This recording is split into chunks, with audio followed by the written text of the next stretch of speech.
નમસ્તે મિત્રો, આજે આપણે ક્વેશ્ચન પેપર જોઈશું. My brother and his wife live in ખાલી જગ્યા. શબ્દ એક જ મૂકવાનો છે અને એનો વાક્યમાં કોઈ વ્યાકરણની ભાષા નહીં, એટલે લંડન શબ્દ લંડનમાં રહે છે એવો શબ્દ મૂકી દો એટલે વાક્યની ખાલી જગ્યા સાચી પડી જાય. હવે સિટી આગળ કોઈ દાડો ધ આર્ટિકલ ના, કારણ કે પ્રોપર નાઉન જે હોય એટલે કે વ્યક્તિના નામો હોય, શહેરના, તાલુકો, જિલ્લો, દેશ, રાજ્ય, આ બધા નામો પ્રોપર નામ કહેવાય. આવા પ્રોપર નામ આગળ આવો આર્ટિકલ લાગતો નથી. એ એન કે ધ આર્ટિકલ લગાડવામાં આવતું નથી. એના થોડાક ઉદાહરણ છે પણ એ જુદી બાબત છે. ઉપમા આપી હોય તો કોઈ વખત હોઈ શકે, બાકી ના હોય.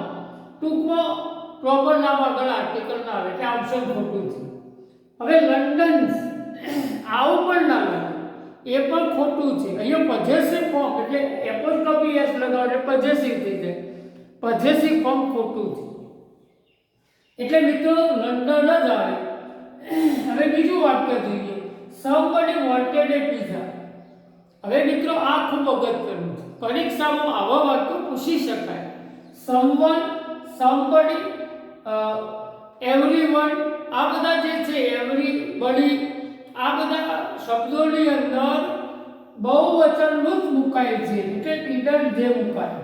જો પહેલા તો ભૂતકાળ છે એટલે ક્વેશ્ચન ટેગ જે છે એ ક્વેશ્ચન ટેગ નકાર આવે અને ભૂતકાળનું હોય એટલે ડીડ તો આવે.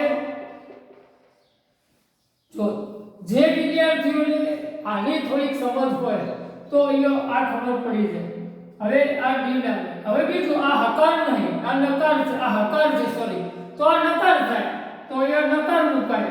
હવે વાત છે સર્વનામની, તો આ યાદ રાખો મિત્રો, સર્વનામ અહીં સર્વનામની જરૂર છે પણ એની સમજની કાંઈક બધા જે છે એટલે કોઈ વધુ નહીં.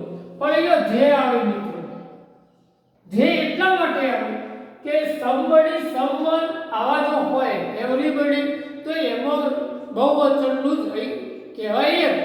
પણ અહીંયા સર્વનામ બહુવચનનું મુકાય છે, પરીક્ષામાં પૂછી શકે એટલે અહીંયા ડીડન દે આપે. સાદી વાત રચના આ છે કે જો ક્વેશ્ચન વાક્ય જે છે એ હકાર હોય તો ક્વેશ્ચન ટેગ નકાર હોય. બસ અહીંયા આટલી સમજ તમારે મેળવવાની છે. વી વેર લેટ, ખાલી જગ્યા પર ટ્રાફિક જાય. હવે આ બહુ અગત્યનું છે. હવે મોડા હતા. હવે એનું કારણ શું હતું? ટ્રાફિક જામ હતું. તો ટ્રાફિક જામ હતું એના કારણે, તો ને કારણે એવું કેવું હોય.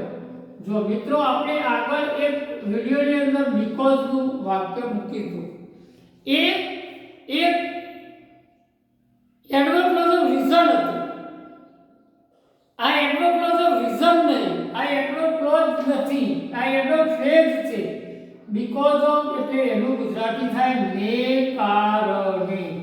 કારણ કે નહીં, આ યાદ રાખો, ફેર છે. તો બીકોઝ અને બીકોઝ ઓફ નો ફેર છે. બીકોઝ એટલે બે વાક્યોને જોડે તો કન્જંક્શન છે, પણ બીકોઝ ઓફ જે છે એ ફ્રેઝ છે. ફ્રેઝ હોય એટલે એનો અર્થ ને કારણે એવો થાય છે. એટલે અહીંયા બીકોઝ ઓફ વપરાય છે. એટલે આનું ગુજરાતી થાય કે સમબડી સોરી વી વેર લેટ, અમે મોડા હતા ને કારણે, ટ્રાફિક જામને કારણે અમે મોડા હતા. ટ્રાફિક જામને કારણે, તો ટ્રાફિક જામને કારણે અમે મોડા હતા.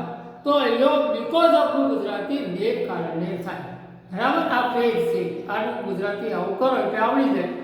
મિત્રો વિડીયોને લાઈક કરજો અને તમારા મિત્રોને શેર કરજો.